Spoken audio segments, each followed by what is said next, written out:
اعوذ باللہ من الشیطان الرجیم بسم اللہ الرحمن الرحیم قال آمنتم له قبل ان آذن لكم انه لكبيركم الذي علمكم السحر فلأقطعن أيديكم وأرجلكم من خلاف ولأصلبنكم في جذوع النخل وَلَتَعْلَمُنَّ أَيُّنَا أَشَدُّ عَذَابًا وَأَبْقَىٰ۔ فرعون نے جادوگروں سے کہا قبل اس کے کہ میں تم کو اجازت دوں تم اس پر ایمان لائے ہو؟ یقیناً وہ بڑا ہی ماہر استاد ہے جس نے تم کو جادو سکھایا۔ تمہارے ہاتھ اور پاؤں مخالف سمتوں سے کٹوا دوں گا اور تم کو کھجور کے درختوں پر سولی چڑھوا دوں گا، اور تمہیں معلوم ہو جائے گا کہ کس کا عذاب سخت اور باقی رہنے والا ہے۔ یہ سورہ طٰہٰ کی 71ویں آیت ہے۔ گزشتہ آیت میں یہ بات سامنے آئی تھی کہ فرعون کے جو جادوگر تھے انہوں نے جب معجزہ دیکھا موسیٰ علیہ السلام کا تو وہ سجدے میں گر پڑے اور کہنے لگے کہ ہم موسیٰ اور ہارون کے رب پر ایمان لائے۔ فوراً وہیں پر ایمان کا اعلان انہوں نے کر دیا، اور جیسے ہی انہوں نے اعلان کیا فرعون ہکا بکا رہ گیا کہ یہ سارے مجمع کے سامنے ایک عظیم الشان مجمع ہے اور پوری قومیں موجود ہیں، ان کے سامنے یہ اعلان کر رہے ہیں، تو اس کی تو حکومت جاتی ہوئے نظر آئی، تو فوراً وہ اپنی چال چلا اور کہنے لگا جادوگروں سے کہ اس سے قبل کہ میں تمہیں اجازت دوں تم ایمان لے آئے میری اجازت کے بغیر، جبکہ اجازت کی کس کی اجازت کی ضرورت ہے ایمان لانے کے لیے اللہ کے اوپر؟ اس قسم کی بیوقوفی کی اور احمقانہ بات کر رہا ہے۔ اور پھر فوراً دوسری بات یہ کرتا ہے انہ لکبیرکم الذی علمکم السحر، یعنی تم اس واسطے ایمان لائے ہو کہ یہ تمہارا ماہر استاد ہے، یعنی موسیٰ سے تم سیکھے ہو، اس لیے تم لوگ ساز باز کر لیے تھے اور جو ہے یہاں پر آ کر میرے سامنے یہ تماشا کیے ہیں اور یہ چاہ رہے ہیں کہ تم ہار جاؤ اور وہ جیت جائے اور پھر حکومت اور سلطنت تم لوگوں کے ہاتھوں میں آ جائے۔ میں تمہیں اس کی سخت ترین سزا دوں گا تمہاری یہ ساز باز کی۔ فَلَأُقَطِّعَنَّ أَيْدِيَكُمْ وَأَرْجُلَكُمْ مِنْ خِلَافٍ وَلَأُصَلِّبَنَّكُمْ فِي جُذُوعِ النَّخْلِ کہا، یعنی میں تمہیں ایسی سزا دوں گا کہ دیکھتے رہ جاؤ گے، تمہارے ہاتھ اور پاؤں مخالف سمت سے کٹوا دوں گا، اور پھر نہ صرف کٹواؤں گا بلکہ تمہیں سولی پر لٹکاؤں گا، بھوکے پیاسے مر جاؤ گے تم وہیں پر لٹکتے لٹکتے۔ وَلَتَعْلَمُنَّ أَيُّنَا أَشَدُّ عَذَابًا وَأَبْقَىٰ، اور تمہیں اس وقت معلوم ہو جائے گا کہ کس کا عذاب سخت ہے اور باقی رہنے والا ہے، تمہارے رب کا، موسیٰ کے رب کا، یا میرا عذاب، تم اس وقت جو ہے جان لو گے۔ قالوا لن نؤثرك على ما جاءنا من البينات والذي فطرنا فاقض ما أنت قاض انما تقضي هذه الحياة الدنيا۔ جادوگروں نے کہا اللہ کے مقابلے میں جس نے ہم کو پیدا کیا اور ان حقائق کی موجودگی میں جو ہمارے پاس آئے، ہم تمہیں ہرگز ترجیح نہ دیں گے، لہٰذا جو کچھ تمہیں کرنا ہے کر لو، تم دنیا کی حد تک جو بھی چاہے کر سکتے ہو۔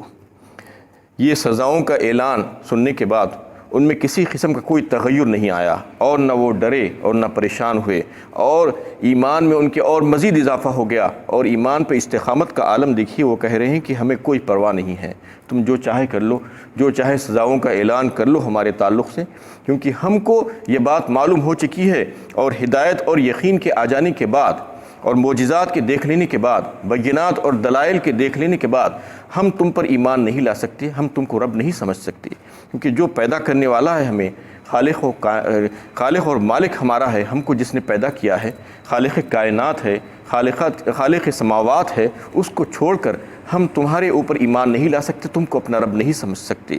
اور یہ بات انہوں نے اس وقت کہی جب انہیں حضرت اکرمہ رضی اللہ تعالیٰ عنہ فرماتے ہیں اس کے تعلق سے کہ جب وہ سجدے میں گئے تو اللہ تعالیٰ نے ان کو ان مقامات عالیہ کا مشاہدہ کروا دیا اور ان جنت کے ان تمام نعمتوں کا مشاہدہ کروا دیا جو ان کو ملنے والی تھی ایمان کی صورت میں۔ تو یہ تمام چیزیں دیکھ لینے کے بعد جو بینات کا جو ذکر کیا ہے اس میں اللہ تعالیٰ نے، بینات وہی تھے، بتایا جاتا ہے کہ جب سجدے میں گئے تو اللہ تعالیٰ نے ان کو ساری چیزوں کا مشاہدہ کروا دیا، اور دیکھنے کے بعد ان میں کس قسم کی لالچ بچ سکتی تھی اور کون سا ڈر اور خوف رہ سکتا تھا۔ انہوں نے علل اعلان کہہ دیا کہ فاقض ما انت قاض، تمہیں جو کرنا ہے کر لو، اور تم کیا کر لو گے؟ تم تو بس اس زندگی کی حد تک ہی کر سکتے ہو نا، ہمیں جو سزا دے سکتے ہو تم، ہماری اس زندگی میں دے سکتے ہو، ہمارے مرنے کے بعد تو تم پر یہ قدرت نہیں ہے کہ ہمارے مرنے کے بعد بھی تم کچھ کر سکو، اور ویسے بھی زندگی اور موت تو اللہ کے ہاتھ میں ہے، تم کچھ نہیں کر سکتے اس کے بارے میں، اور بس اتنا ہی کر سکتے ہو کہ ہماری زندگی میں ہمیں سزائیں دے سکتے ہو، ہمیں تکلیفیں پہنچا سکتے ہو، لیکن اس کے بعد تو تم اس پر قادر نہیں ہو، تمہارے پاس یہ قدرت ہی نہیں ہے، تم جو چاہے کر لو۔ اور لیکن ہم جو ہے تمہیں رب ماننے والے بالکل بھی نہیں ہیں، ہم کو یہ بات معلوم ہو چکی ہے، ہمارے سامنے یہ دلائل آ چکے ہیں، اس کے بعد ہم یہ بات کو تسلیم نہیں کر سکتے۔ یہ ایمان کا معاملہ ہے، ان کا استقامت کا معاملہ ہے۔ اور یہ جو بات کہہ رہے ہیں، دیکھیے کہ صبح میں آئے ہیں اور فرعون کے دربار میں ٹھہر کر، یعنی جہاں پر مقابلہ ہو رہا ہے وہاں پر ٹھہر کر فرعون سے تول مول کر رہے ہیں، اس وقت منکر ہیں اور ان کو پتہ نہیں ہے کہ ایمان انہیں ملنے والا ہے، اور پھر اس وقت دنیا ان کے سامنے ہے، پیش نظر ہے، اور دنیا کو مانگ رہے ہیں، اور فرعون سے پوچھ رہے ہیں کہ ہمیں کیا ملے گا اگر ہم غالب آ جائیں گے، جیت جائیں گے تو ہمیں کیا ملے گا۔ کیسا یعنی عجیب و غریب معاملہ ہے کہ صبح میں ایمان سے خالی ہے، اور اللہ تعالیٰ جب ایمان سے نواز دیے ہیں اور ایمان جب ان کو مل چکا ہے تو کیسی دنیا بدل گئی ہے، اور دنیا ان کے سامنے بالکل حقیر نظر آ رہی ہے ان کو، اور دنیا کی انہیں کوئی فکر نہیں ہے، نہ صرف دنیا کی اور اس کے مال و متاع کی اور نعمتوں کی، بلکہ اپنی زندگی کی بھی پرواہ وہ نہیں کر رہے ہیں، اور کہہ رہے ہیں کہ مارنا ہے تو مار لو، یعنی یہ سمجھ رہے ہیں کہ عین سعادت مندی ہے، ہم اپنی زندگی کو اگر اللہ کی راہ میں خرچ کر دیں گے، شہید ہو جائیں گے تو یہ ہمارے لیے سعادت مندی کا موقع ہے۔ یہ ان کے ایمان کا معاملہ ہے، یہی سچے ولیوں کا معاملہ ہو سکتا ہے۔ جو اللہ کے سچے ولی ہوتے ہیں ان کے سامنے دنیا کچھ بھی نہیں ہوتی، اور وہ اپنی جان اور اپنے مالوں کو اللہ کی راہ میں خرچ کر کے ذرا بھی نہیں تھکتے، اور یہ سمجھتے ہیں کہ یہ ہماری سعادت مندی ہے کہ اللہ تعالیٰ نے ہمیں یہ سب کچھ عطا فرمایا تھا، اس کو ہم نے اس کی راہ میں خرچ کر دیا۔ یہ ہمارے لیے لمحہ فکر ہے۔ آج مسلمانوں کی اکثریت آپ دیکھیے کہ کیا معاملہ کر رہے ہیں، دنیا ہی ان کے پیش نظر ہے، دین کی انہیں فکر نہیں ہے، اپنے ایمان کی فکر نہیں ہے، چاہے ایمان چلا جائے انہیں فکر ہی نہیں ہے، اور یہ سمجھ رہے ہیں کہ بس دنیا ہی ہمیں حاصل کرنا ہے، جبکہ دنیا تو جانے والی ہے، ختم ہو جانے والی ہے۔ ما عندکم ینفعد وما عند اللہ باق، کہا اللہ تعالیٰ نے سورہ نحل پارہ 14 میں، یعنی تمہارے پاس جو کچھ بھی ہے وہ تو ختم ہو جانے والا ہے، اور اللہ کے پاس جو ہے وہ باقی رہنے والا ہے۔ تو جو باقی رہنے والا ہے اس کی فکر چھوڑ کر اگر ہم جو ختم ہو جانے والی چیز ہے، جو فانی ہے، اس کے پیچھے اگر پڑ جائیں اور یہ دنیا کی حقیر نعمتوں کو ہم سب کچھ سمجھنے لگے، تو یہ ہمارے لیے لمحہ فکر ہے، عبرت کا مقام ہے، اور یہ آیتوں میں ہمارے لیے بڑی نصیحت ہے۔ اللہ تعالیٰ یہ دکھلانا چاہ رہے ہیں، اس کا مقصد یہی ہے کہ دیکھو وہ لوگ ابھی ایمان میں آئے ہیں، لیکن ان کے ایمان کا معاملہ دیکھو کیسا ہے۔ یہ اصل میں ہو یہ رہا ہے کہ ہماری زندگیوں میں تبدیلی آنی چاہیے رب پر ایمان لانے کے بعد۔ رب پر ایمان لانے کے بعد بھی ہماری زندگیوں میں تبدیلی نہیں آنے کا مطلب کیا ہے؟ ہم نے شعوری ایمان کو سیکھا ہی نہیں، ہمارے پاس شعوری ایمان تو ہے ہی نہیں، تقلیدی ایمان ہے، بس باپ دادا سے چلا آ رہا ہے زبردستی کا، اور ہم کو بغیر مانگے کے بغیر محنت کیے کہ یہ مل گیا ہے۔ ہم اسی گھرانوں میں آنکھ کھولے ہیں جہاں پر لوگ مسلمان تھے، اور ہم نے اس بات کو نہیں سمجھا، شعوری طور پر ہم نے جانا نہیں کلمہ طیبہ کے کیا معنی ہیں اور اس کے تقاضے کیا ہیں، یہ ہم نے نہیں جانا، بس مسلمان ہو گئے، نام ہمارا مسلمان رکھ دیا گیا، لیکن عمل ہمارا کسی اور کا ہے۔ یہی وجہ ہے کہ ہماری زندگیوں میں آج تبدیلی نہیں آ رہی ہے، بدلاؤ نہیں آ رہا ہے، ہم جو چاہے کر رہے ہیں، رب کے حکم کی جو ہے ہمیں پرواہ نہیں ہے، اور ہم اپنی جو ہے دنیاوی جو نعمتیں ہیں، دنیا کی جو حقیر چیزیں ہیں اس کے پیچھے پڑ گئے ہیں، اور یہ سمجھ رہے ہیں کہ یہی سب کچھ ہے، اس کو حاصل کرنے کے لیے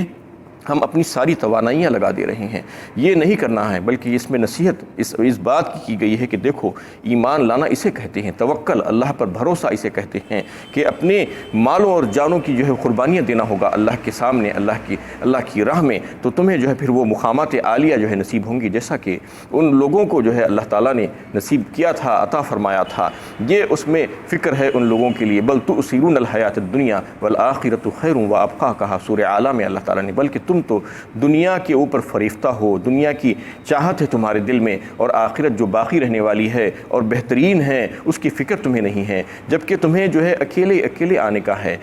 تمہیں میرے پاس آنا ہے بالکل تنہا۔ لقد جئتمونا فرادا کما خلقناکم اول مرہ وترکتم ما خولناکم وراء ظہورکم کہا۔